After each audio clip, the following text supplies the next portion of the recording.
কাউকে ক্ষমা দান করা এটা উচিত নয়।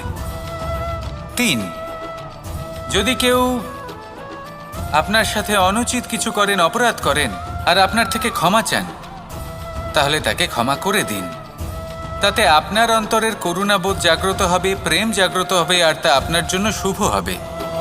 4, যদি আপনি নিজে কোনো অপরাধ করেন, তাহলে অবশ্যই ক্ষমা চাইবেন।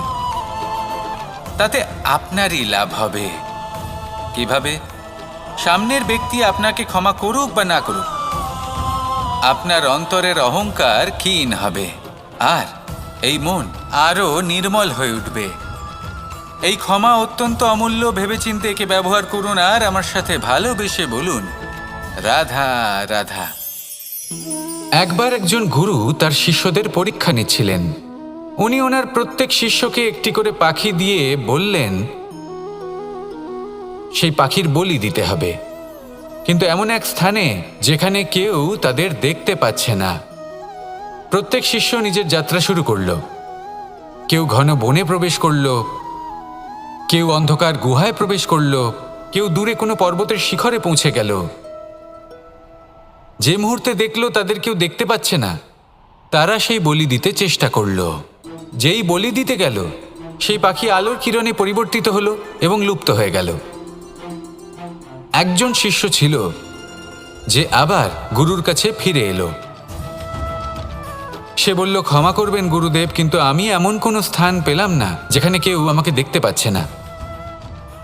অন্য কেউ না দেখতে পেলেও আমি নিজে দেখতে পাচ্ছিলাম, আমার অন্তর্মন দেখতে পাচ্ছিল। সেই শিষ্য বুঝতে পেরেছিল যে পরমাত্মার দৃষ্টি সবসময় তাকে দেখতে পাচ্ছে, আর ও কখনো অনুচিত কর্ম করতে পারবে না। আর শুধুমাত্র এই কারণে সেই শিষ্যই সেই পরীক্ষায় উত্তীর্ণ হলো। আসুন আর আমার সাথে ভালোবেসে বলুন, রাধা রাধা। আমরা সবাই ফল খাই, কিন্তু আমাদের সেই ফলই প্রিয় হয় যে পরিপক্ক হয়ে ওঠে, যেটা নম্র হয়, আর যে ফল অনেক বেশি মিষ্টি আর সুস্বাদু হয়ে থাকে, যাদের রঙে বাহার দেখা যায়। সেইভাবে জীবনে আমরা নানান মানুষের সাথে পরিচিত হই, কিন্তু সেই মানুষই আমাদের মন ছুঁয়ে যায় যারা বিনম্র স্বভাবের, যাদের বাণী খুব মধুর, যাদের অন্তরে আত্মবিশ্বাসের একটা তেজ, একটা রং দেখা যায়। এবার এমন ব্যক্তি আমরা কি করে হব? ঠিক সেইভাবেই যেমন একটা ফল রোদ, বর্ষা, শীত, বায়ু এই সকল সংকটময় পরিস্থিতির সম্মুখীন হয়ে পরিপক্ক হয়ে ওঠে, সেইভাবেই মানুষ সংকটময় পরিস্থিতির সম্মুখীন হয়ে পরিপক্ক হয়ে ওঠেন। যদি এই সংকটের সম্মুখীন হন, তাহলে অভিজ্ঞ হবেন, আর এই অভিজ্ঞতাই শিক্ষা দিয়ে যাবে। এই অভিজ্ঞতা আমাদের শিখিয়ে দেয় যে আমাদের বিনম্র থাকতে হবে। অহংকার করে কোনো লাভ নেই। মধুর বাণীর যে কি মূল্য তা আমরা শিখতে পারি। এই অভিজ্ঞতাই আমাদের বুঝিয়ে দেয় যে উচিত অনুচিত কোনটা, আমাদের দৃষ্টিভঙ্গি তৈরি করে, আর এই দৃষ্টিভঙ্গি দ্বারা আত্মবিশ্বাস জাগ্রত হয়। সেই জন্য জীবনে কখনো বিপদ থেকে দূরে পালাবেন না, সেগুলোর সম্মুখীন হন, অভিজ্ঞতা লাভ করুন, তার থেকে শিক্ষা লাভ করুন, এইভাবেই পরিপক্ক হবেন। আসুন আমার সাথে ভালোবেসে বলুন, রাধা রাধা। মানুষ বর্তমানে নিজের জীবন অতিবাহিত করেন, কিন্তু তার জীবনে অতীতকাল এবং ভবিষ্যৎকাল এই দুটোরই সমান গুরুত্ব রয়েছে। অতীতকাল অতিবাহিত হয়ে গেছে এবং সেটা জীবিত থাকে আমাদের স্মৃতি হিসেবে, এবং ভবিষ্যৎ হলো সেটাই যেটা আমরা শুধুমাত্র কল্পনাই করতে পারি। এবার অতীতের কিছু স্মৃতি এমন থাকে যা আমাদের কাছে আনন্দময় হয় না, তা কটু হয়, দুঃখজনক হয়, যন্ত্রণাদায়ক হয়।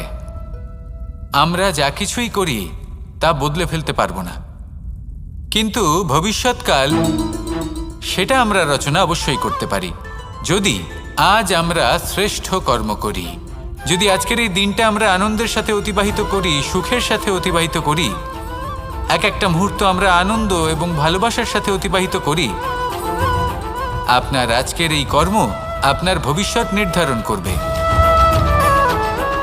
আজ আপনি যেভাবে জীবন কাটাবেন তা ভবিষ্যতে গিয়ে অতীতকালে পরিণত হবে, আর তখন আপনি এমন স্মৃতি খুঁজে পাবেন যেখানে আপনি প্রত্যেকটি মুহূর্ত প্রেম এবং আনন্দের সাথে অতিবাহিত করেছেন, এবং সেই স্মৃতি মধুর হবে। তাহলে আজ শ্রেষ্ঠ এবং উচিত কর্ম করুন।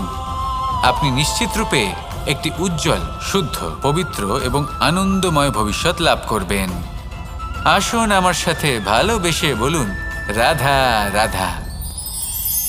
এই সংসারে অনেক অনেক এমন জ্ঞানী আছেন যারা নিজের সমস্ত জীবন জ্ঞান অর্জন করতে অতিবাহিত করেছেন। এই সংসারে এমন কোনো বেদ নেই, কোনো পুরাণ নেই, কোনো শাস্ত্র নেই, কোনো ভাষা নেই যা ওনারা জানেন না। এমন কোনো বিষয় নেই যা নিয়ে ওনারা কোনো বক্তব্য রাখতে পারবেন না। কিন্তু আমরা এই সকল জ্ঞানীকে কি ভালোবাসতে পারি? এনাদের সকলকে সম্মান করতে পারি না। কারণটা কি? দেখুন, বেদ পড়া একটি আলাদা বিষয়, বেদনা বুঝতে পারা অন্য ব্যাপার।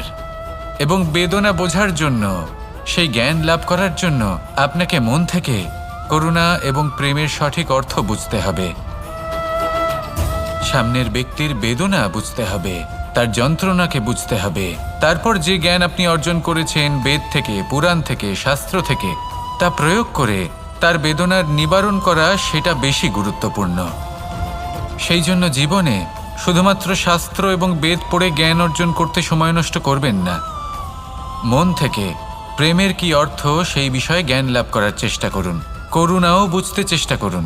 একজন শ্রেষ্ঠ ব্যক্তি হয়ে উঠুন আর আমার সাথে ভালোবেসে বলুন, রাধা রাধা।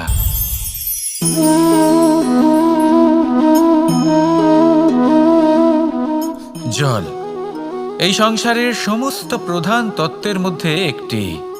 এই জল যে কোনো জ্বালা দূর করে, আগুনকে নিভিয়ে দেওয়ার ক্ষমতা রাখে, অবিরল অবিচলভাবে প্রবাহিত হতে পারে, একে কেউ বাধা দিতে পারে না।